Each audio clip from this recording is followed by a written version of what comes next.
అలా వచ్చి చెప్పమ్మా. అమ్మా, నేను బజార్ లో ఉన్నాను, ఒక 5 నిమిషాల్లో ఇంటికి వస్తా, పావుగంట కూర్చుని వెళ్ళిపోతాను. సరే రా తల్లి. అయ్యో లచ్చి వస్తానంటుంది.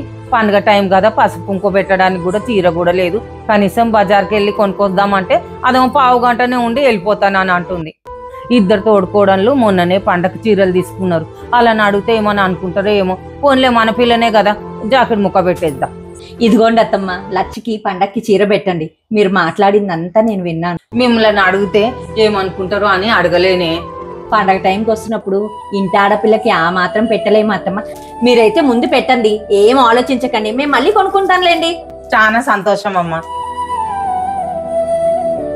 లక్ష్మి, ఈ చీర ఏంటే ఇక్కడ?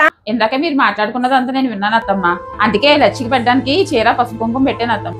చీర అడుగుదామంటే ఏమనుకుంటారా అని అనుకున్నారు. కూడా చీరలు పెట్టమని ఇచ్చారు. బంగారం లాంటి కోడళ్ళు దొరికారు నాకు.